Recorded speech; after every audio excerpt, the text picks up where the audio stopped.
Cage Warriors has a new addition. Mads Burnell, so you have signed up with Cage Warriors after your recent stint with the UFC, which I thought went very well. I thought you held a very good account of yourself. You are now going to be on Cage Warriors 99. How did the deal with Cage Warriors come about? Did they reach out to you? Did your management? What happened? It's like Cage Warriors is very connected in Denmark, and yeah, we sort of like we knew each other, like, because a lot of our fighters in Arte Suave fight for Cage Warriors, and then we just talked back and forth, and then yeah, we just made a deal.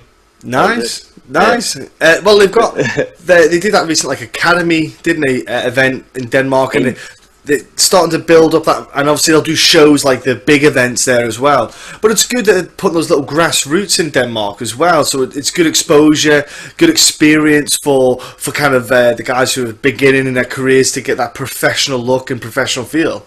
Yeah, definitely. And if you think about it, Denmark have actually like given a lot of great fighters to Cage Warriors, like Martin Kampmann fought there back in the day. Yeah. Dalby, Damir, Søren Bak, like Kenneth Rosford was the lightweight champ back in the day. So we had a lot of great fighters in Cage Warriors. So yeah, it's a great platform. And Bak did really well. You know, I think he's an absolute star. You know, he's so talented. I really enjoy watching Bak perform. Yourself, your opponent is a reputable name in Europe. He's fought of himself like on a big show like KSW. So, have you looked at anything about Lukasz? Do you know much about him yourself, or? I see he's a pretty good kickboxer of what I can find on him, and yeah, that's basically what I've seen. Yeah, he must be a fine MMA fighter. So yeah, I just go in there, have fun, and try to beat his ass, and that's it. So, with your experience from the UFC, have you had a bit of a time to kind of analyse it, look back and think, okay, cool, what is there maybe that I needed to add to my game, or maybe even social media? What is there, do you think you could add to the Mads brand, so to speak? I just think I need like more fights and fights on bigger shows, like Cage Warriors, for example. Now I was unlucky and I'm not fighting in UFC anymore, but basically my last fight was my best fight in UFC. Everything was going really well, and I was just unlucky, and I was not unlucky, but like, you know what I mean. It was it was like from a Rocky movie. He pulled the rabbit out the hat with 2 minutes to go after getting beat, and I take my hats off to him. But yeah, I thought it was a nice performance, and it is what it is. So now I just need to fight on. I'm still very young, get some more experience, and that's it. Well, I was going to say, that's the thing you want. You're not like in your late 30s or anything. You're still pretty much close to your prime. You're not even near your prime yet. You're close to it. You're getting there, but you've got a few years left. So you've got lots of time to, like you say, go back to the gym, work on a few things, maybe do some grappling tournaments in the meantime, do some more, maybe even some like kickboxing bouts or whatever. You know, you've got plenty of time just to maybe round off your skill set even more so. So then if you go back to the UFC, you're there to stay, so as some people say, you know, and that can happen. So with Cage Warriors, the way they've got things going with the belts, everything's kind of up for grabs. There's a great chance here, man, for you to kind of, if you put on a stellar performance, to kind of go, look, you know, give me 1 or 2 more fights, and I'm ready to go for that strap. Yeah, that's definitely the plan in the future for going for the strap. But I take one fight at a time, and I just try to put on a great performance. That's like I just try to control what I can control. Yeah, like I cannot control what's happening in the future.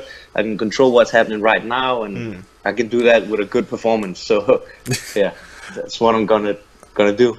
And so, what have you been doing with training then? Is there any? Because remember last time we spoke with the Arnold camp, you had the wrestling. The guys come over with the wrestling, the tournament, and that going on. But has anything been going on since then? Anything in particular that you want to be doing or focusing on, or? I've just been focusing on all-round skills, and then I've been doing. I did that before, but after the Arnold fight, I kind of needed some redemption, so I went on this like a European jiu-jitsu trip where I just smashed all the tournaments I was at. So that was pretty good. That's good confidence builder. Yeah, exactly, man. Well, that's the thing. It's MMA isn't just grappling, like you said. It's there's always, because you got to consider. In grappling tournaments, you can put your head somewhere because no one's going to punch you, But in MMA, they can maybe punch you, so then you have to put it somewhere else to maybe be safe from strikes. But then again, it puts you susceptible to maybe chokes or other.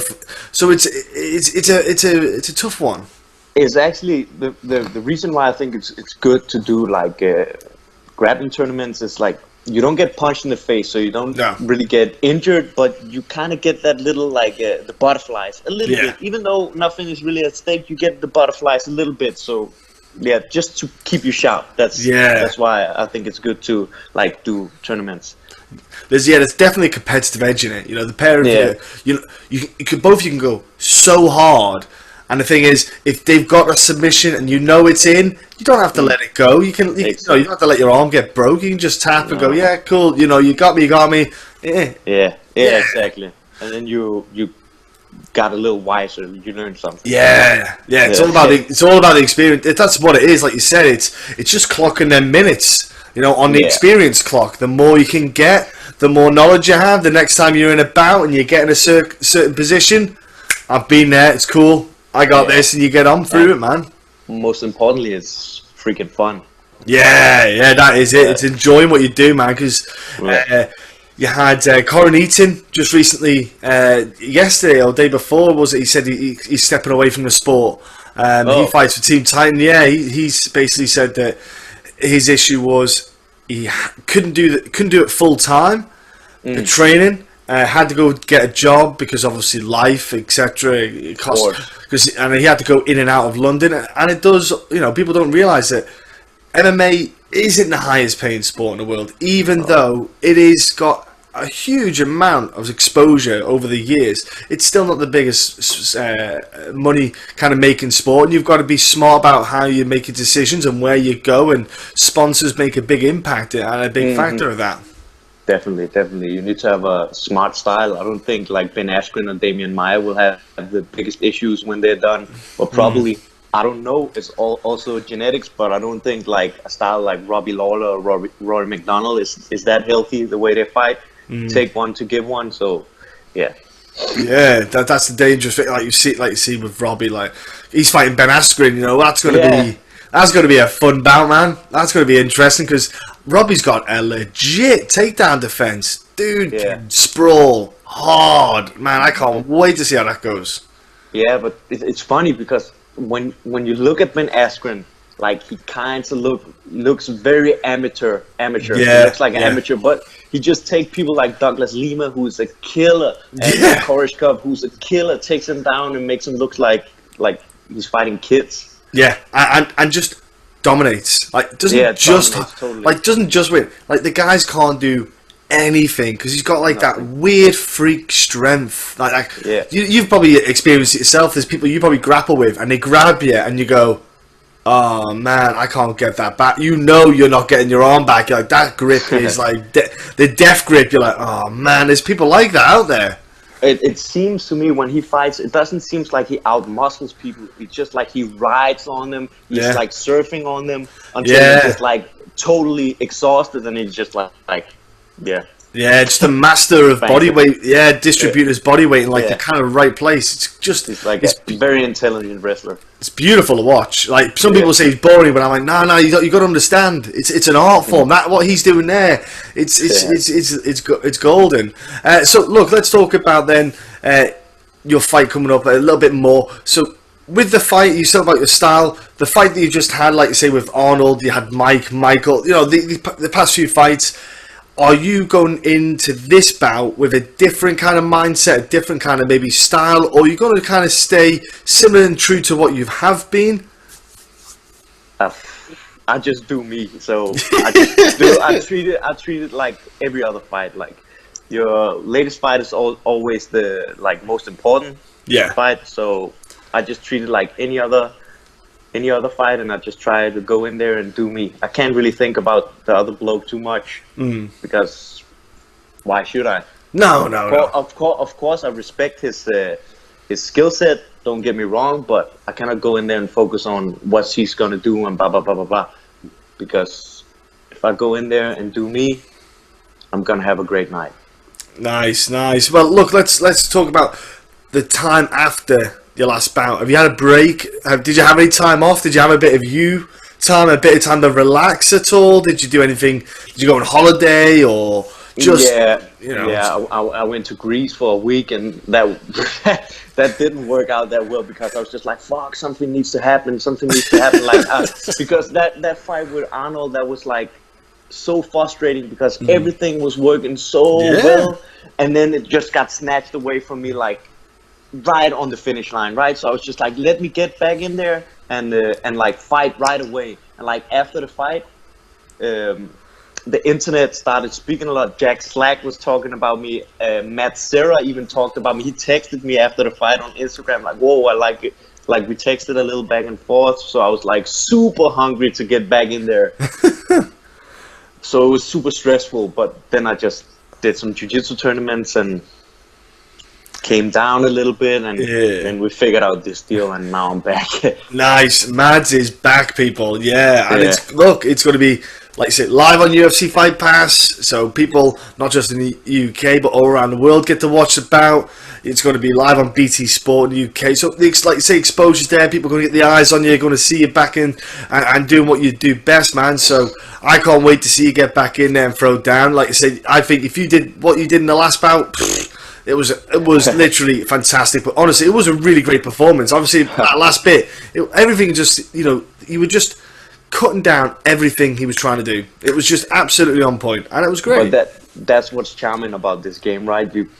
That's why we all like the Rocky movies, right? Yeah. You get their ass beat for the first 12 rounds, and they come back like, boom, I did it. Yeah. That's what we all like about the game. The main thing is, if you just perform well, and this is not like, I don't want to win, but let's say, like, Arturo Gatti and Mickey Ward, right? You've seen that fight. Yeah. Nobody talks about who won that fight because they both put on a great performance. Like Robbie Lawler and Roy McDonald, the second one. Nobody talks about who won that fight because they both put on a great performance. Carlos Condit and Robbie Lawler as well.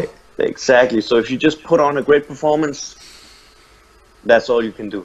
Yeah, absolutely, man. So then everything will come afterwards. The results will come if you just like focus on what you can control, and that's it.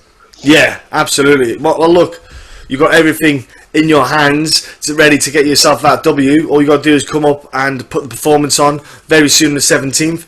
Let's go and rattle off your sponsors, man. Let's talk about your sponsors who are helping you through fight camp, because they're vital, man.